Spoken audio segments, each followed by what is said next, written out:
A bus stops in front of my house every night. I think it goes to hell. For 7 days straight, an eerie, blood-red bus would stop in front of my house at 3:33 a.m.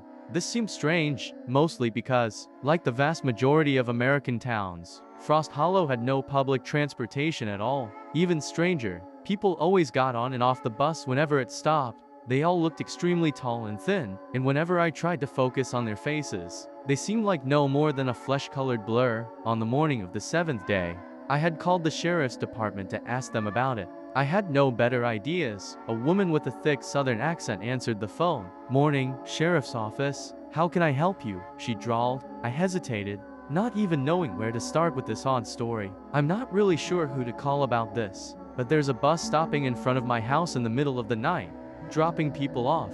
I live on Slaughterhouse Road, past the abandoned school. It's a little strange, because it only comes past 3 in the morning, and there are always people waiting to board it." I rambled, sweating heavily. I felt like a fool. The woman went silent for a long moment. I could hear her slight breathing on the other end of the line. "We don't have any buses going to Slaughterhouse Road, sir," she said insistently. "There are no buses in the town at all, other than for the public schools. At least not public transportation. Perhaps it's a private company." "Did you see any company logo or information on the side of the bus? Any route numbers or anything? Sometimes the nursing homes or medical facilities might have private buses for elderly or disabled patients." I had been trying to avoid this subject, but now, I had no choice but to reveal what I saw. Yes, on the side of the bus, it said Inferno Express, and the route number said 666. I heard only breathing on the other end of the line for a couple seconds, as if the woman were waiting for the punchline. A heartbeat later, I heard her hang up on me. I stood there listening to the whine of the dial tone, thinking and wondering. I knew I needed evidence of the mysterious night bus, and I felt determined to get it. At a.m., I put on a black long-sleeved shirt, black sneakers and black jeans, trying to make myself as inconspicuous as possible. Nervously, I grabbed my digital camera and headed outside. The night felt beautiful, warm and humid with a soft breeze. I smelled the fresh summer air sweeping down the rolling hills. Trying to calm myself down, I felt as if I were going out to commit a murder rather than just trying to capture video of a random bus in my own backyard. I crept across the road, seeing the windows in my neighbor's house stood dark. The street I lived on consisted mostly of woodlands with a few scattered houses. There were plenty of good hiding spots. I knew the bus stopped in front of a patch of marshy swampland a few hundred feet down the road, right on the border of my neighbor's property. I found some large, thick bushes near the street to hide behind, making sure I was far enough away to avoid being detected while still maintaining a clear line of sight. I checked my watch, seeing the minute hand creeping toward the penultimate moment. This was my last chance to leave. I felt a rising anxiety and uncertainty. Sweating heavily, I closed my eyes, waiting and listening. It seemed only seconds later that I heard the approaching rumble of a powerful engine echoing far down the road. I went into action immediately, pressing the record button. I turned the camera on myself, whispering furtively, "Hello, my name is Landon Pierce," I murmured quickly, trying to get it all out before the bus got here. "I live in Frost Hollow on Slaughterhouse Road. For the past week, a bus has been stopping in front of my house in the middle of the night, and the people on it, they don't look right. They're all extremely tall and thin. So I'm here, recording all of this. If something happens to me, if someone finds this," I let the sentence fade off into nothing. The brakes of the bus squealed with a hellish caterwauling. I smelled exhaust and gasoline. A heartbeat later, the bus came into view, stopping only a stone's throw away from where I crouched, hiding in the thick shadows of the swampy brush. Mosquitoes constantly buzzed past my ears, landing on my neck and arms every few seconds, but I dared not move. I kept the camera steady, trying to quiet my breathing.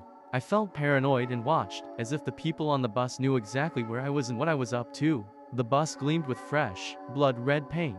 The windows looked like sideways eyeballs, long dark oval panes whose shadows contrasted heavily with the bright exterior. I checked to make sure the camera was recording. Satisfied to see the small red indicator light glowing brightly, I hoped that the people on the bus wouldn't see the slight glare of the screen or the red dot of the camera if indeed they were people at all. The door at the front slid open with a shrieking of rusty metal. An interior light turned on inside the bus, glowing with a fiery radiance. All of the strange, eye-shaped windows shone with the bright scarlet illumination. It danced and strobed, sending long shadows skittering down the swamp. At the front, I saw a driver in a black suit with white buttons and high, polished boots, almost reminding me of the garb of an SS officer. He looked extremely tall, his bone white head extending nearly to the ceiling, to lidless. Black eyes bulged from his head, like the eyes of some monstrous praying mantis. They looked nearly the size of oranges. I gasped as he turned to look in my direction. I wondered if those enormous eyes could see the tiny red dot on my camera. To my horror, my question was answered moments later. Tall, faceless silhouette stepped off the bus, appearing suddenly in the crimson light. I looked through the screen of the camera, zooming in to try to see any signs of eyes or mouths or noses. Yet the recording showed everything clearly enough. The smooth, featureless flesh stretching across their egg-shaped heads, their arms stretched down nearly to their feet, their fingers long and twisted like the gnarled roots of a tree, around their bodies. I saw orange jumpsuits, like those prisoners in the area wore. Their smooth, hairless skin rippled slightly, moving in and out as if these strange creatures breathed through it. A few of these bizarre creatures entered the woods and swamps, diverging in different directions. One of them went towards a neighbor's house, creeping around the side with exaggerated, eerie steps. It glanced in the windows with its eyeless face, putting its long fingers around the sides of its head as if it were trying to block out the glare of non-existent sunlight. It was as if these abominations had only heard about human mannerisms through word of mouth. It tiptoed forward on dull black shoes that seemed twice as long as any normal human foot. The bus stayed unmoving in front of me, its engine idling loudly, the door hanging open. I saw the driver pushing himself up off his massive chair. He slunk forwards, bowing his smooth, hairless head as he exited the threshold. Like the faceless creatures, he tiptoed forwards in an exaggerated, almost childlike manner, his bulging, black eyes glittering. He looked completely insane. He kept his arms raised, drawing the claw-like hands back and forth with every overemphasized step. I realized with mounting horror that he appeared headed in my direction. A few moments later, I was certain of it. His head ratcheted up to face me, his protuberant eyes appearing more excited and manic than before. My heart hammered in my chest as I looked around for a way out. The hairless, chalk-white face grinned with a psychotic gleam as the driver quickly pushed his way through the thick bushes at the border of the road, his gaze never faltering, his eyes never leaving mine. At that moment, a fear like I had never experienced before shot through my body. I stumbled to my feet, turning to sprint blindly into the forest, but behind me lay a fetid swamp. As soon as I took a single step, my foot sunk deeply into the earth. Brown water flooded over the moss, covering the ground in a superficial layer as it collapsed under my weight. Shit, I swore, my arms windmilling as I nearly fell forward into the rank water. But a hand shot out, grabbing me by the back of the neck and yanking me back. The hand felt burning hot, as if the flesh of the owner had an extreme case of fever. My digital camera slipped out of my hands, falling into the swampy ground with a wet thud. "Get off me!" I screamed, trying to grab at the hand holding my neck with an iron grasp. I was still facing away from the bus, but I felt myself being pulled backwards. Stumbling, I tried not to fall. My foot caught on sharp rocks and roots, but the sharp fingers of the hand never loosened. It would just pull me back up to my feet, the fingers digging into my flesh with an agonizing pain. I felt small trickles of blood running down my back and the sides of my neck. As we got back to the pavement, the driver threw me down hard in front of the bus steps. I felt skin tear along my knees and elbows, sensed the many cuts and bruises I had suffered. I raised my head, slowly blinking my eyes. Blearily, I looked up through the open door, seeing the enormous driver's seat sitting empty. It took me a few moments to realize what else I was seeing, but when I did, a sense of horror like a lightning strike smashed down upon me. The steps held human bones. Arm and leg bones placed side by side covered the entire surface of the stairs. Many looked yellowed and cracked with age, but others seemed far fresher, the bones smoother and wider. The driver's chair was even more horrifying. Hundreds of grinning human skulls composed the guts of the chair, rising up to the ceiling. Human skin covered the front and seat, pale and leathery. Countless human teeth stuck out of the skin, their roots embedded in the supple flesh. The teeth rose up to the top of the bus in crisscrossing diagonal patterns. I glanced back at the driver, seeing his thin body looming over me.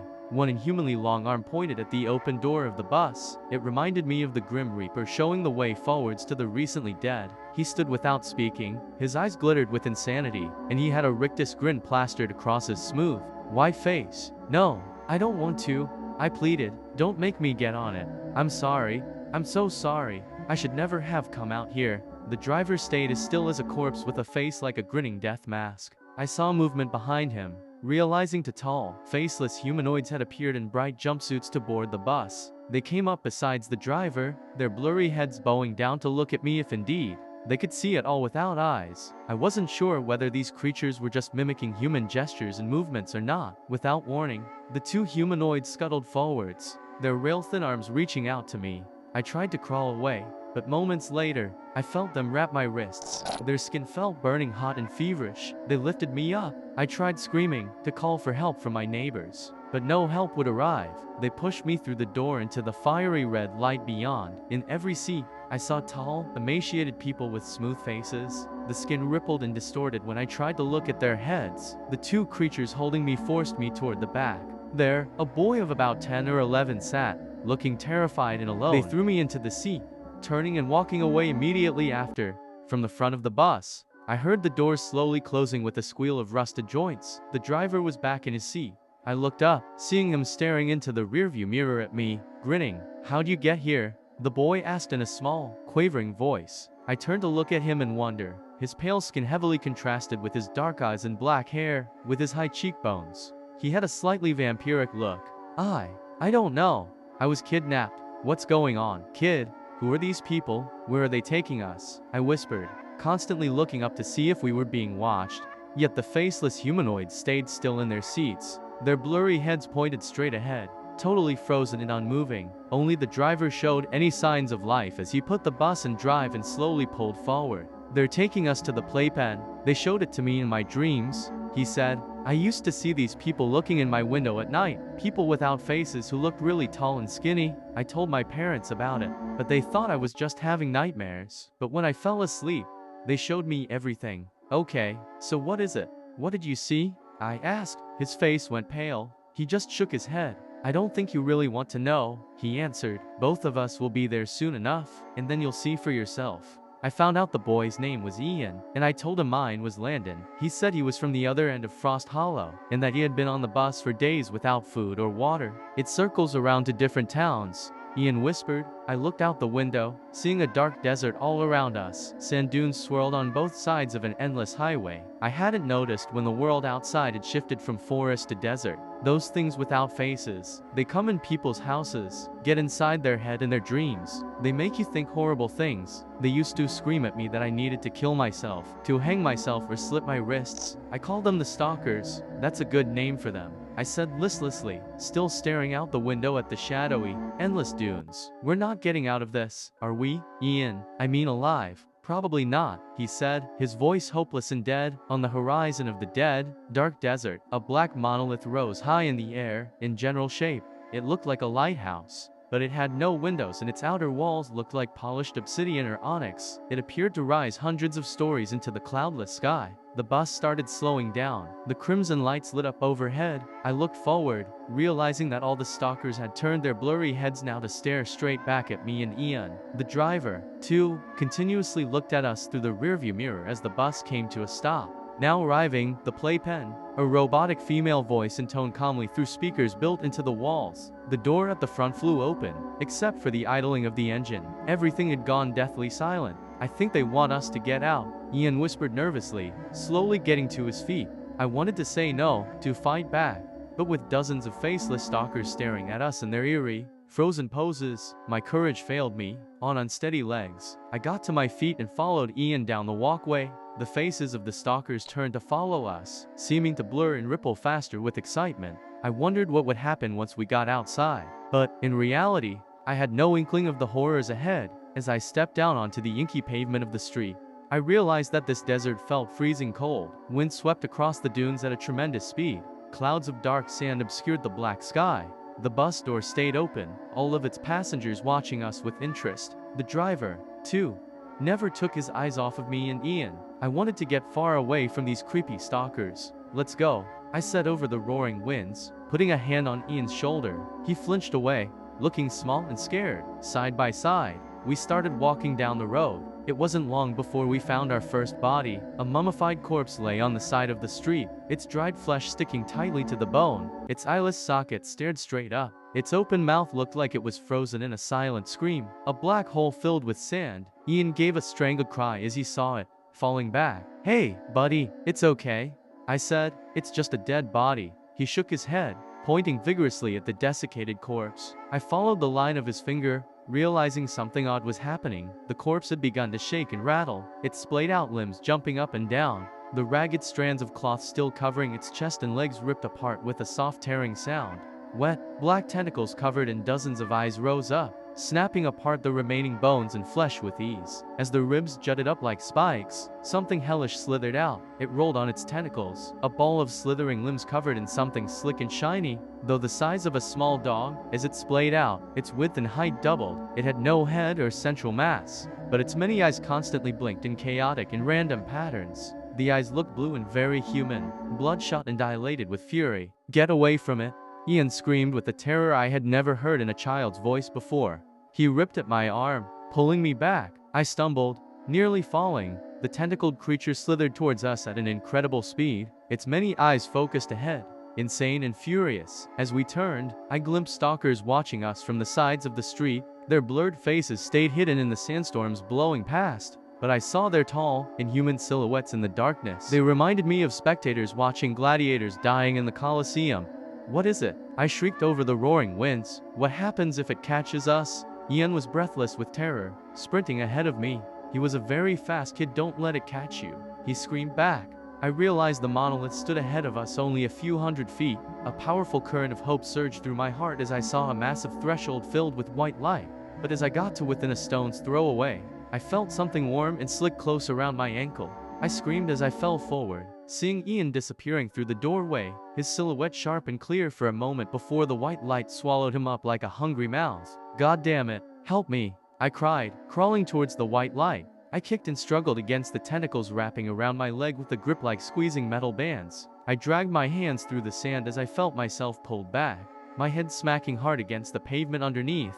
Stars danced in front of my vision, in the gloom and darkness, swimming against unconsciousness. I glimpsed more of the stalkers, always watching from a far distance, their flesh seeming to ripple with excitement at the prospect of witnessing imminent death and dismemberment. As more tentacles wrapped around my waist, I looked back. Only inches away, furious, dilated, I stared back. The tendril shot towards my mouth as others held my head in place. I didn't know what it would do once it got inside me, but I knew instinctively it would be something horrible. I heard a hoarse shout, felt something smash into the creature on my chest. I felt the tentacles suddenly retract from my face and head, the eyes turning to look at whatever new threat had arrived. A thin man with a long beard and haunted eyes stood above me, holding a homemade stone club. It looked like it had been whittled from sandstone. The end formed into a jagged point. The tentacled creature hissed like a snake as the man bashed it again. Finally, mercifully, it released me. I rolled away, coughing and sputtering. "Run, you idiot!" the man cried, smashing the creature through one of its many eyes with the sharp point at the end. The eye exploded in a shower of black blood and vitreous fluid. The creature's hissing escalated into a distorted wail that split and echoed like hundreds of voices screaming at once. I didn't need more encouragement than that. Shell-shocked and terrified, I scrambled to my feet, sprinting the last few steps towards the threshold. I looked back to see the man running behind me, the tentacled creature hissing and gurgling as it pursued. Together, we fell through the doorway of white light. As soon as we crossed the threshold, the creature stopped, its eyes furiously blinking and glaring. A few heartbeats later, it rolled away, its silhouette disappearing into the shadowy dunes outside. "Well, that star spawn almost got you," the man whispered, clapping me on the shoulder. "Good thing I was coming back this way. I went out hunting." He showed me a dead rattlesnake slung around his back. "I'm Teddy, by the way." He reached out his hand to me, but I only stared at it. He let it drop after a moment. "Star spawn?" I asked. He nodded eagerly, his brown eyes gleaming. He looked extremely thin and malnourished, and the clothes he wore were frayed and falling apart. I wondered how long he had been trapped here. "That's what we call them." "Yeah," Teddy answered. "They come off the Black God. Parts of his body sometimes fall off when he's sleeping, little parts here and there. But they were growing too, those things, the star spawn. If they get their tentacle down your throat, it's game over, buddy. A little piece of them breaks off and starts growing in your stomach, eating away at your organs and muscle until it decides to break through. It's not a fast death, either. You might be in excruciating pain for weeks before it kills you." I looked around the room in the black tower where we stood. A massive chamber with gleaming obsidian walls surrounded us, extending up dozens of feet to a flat, black ceiling. There, a bright spotlight pointed down at us, illuminating the room in white light. Stairs made of the same stone spiraled up the outer perimeter of the circular room, disappearing into a gap in the ceiling. "My friend came through here," I asked, do you know where he is? Teddy shook his head. What's your friend's name? Stranger, he asked. I laughed uncertainly, then introduced myself. Well, he's gotta be upstairs with the other one. The other one? I asked. Teddy nodded. We're not the only refugees here, Landon, he answered. The bus brings more victims all the time, from all over the world. A lot of them don't last long. The star spawn often get them, and if they don't, the stalkers hunt them down and torture them to death. I've seen a lot of bodies skinned alive, people who got caught by the stalkers. Well, let's go see them, I said. I want to make sure he's okay. He's just a boy, you know? Teddy looked at me grimly. He's not the only child who's been brought to this place, he answered. I've seen more corpses of children here than you could possibly know. I walked up the stairs with Teddy at my heels, rising through the gap in the ceiling. Here, there was an even larger chamber, rising up thousands of feet into the air. Towards the top of it, I saw something massive and black with thousands of tentacles. It stuck to the flat ceiling, slick and wet, the countless enormous eyelids on its limbs tightly closed in sleep. Drops of slime occasionally fell down from the creature's body, landing on the floor with soft patterings. I saw an old woman sitting next to a small fire with Ian by her side. She had a rattlesnake on a spit and was cooking it. Ian had a leather satchel of water in his hands, which he drank from thirstily before passing it back to her. I remember him saying he had been trapped on the bus for days, and I wondered if he had any food or water that whole time. I walked forwards, waving and smiling, feeling much more hopeful seeing Ian alive and well. I glanced nervously up at the tentacled monstrosity, uncertain of whether I should be afraid or not. The black god sleeps above us, the old woman whispered. Do not wake him. We must escape before he awakes, Teddy said furtively, putting a calloused hand on my shoulder. We are going to try to hijack the bus. It is the only way between worlds. If we stay here, we will all certainly die, including the boy. It's only a matter of time.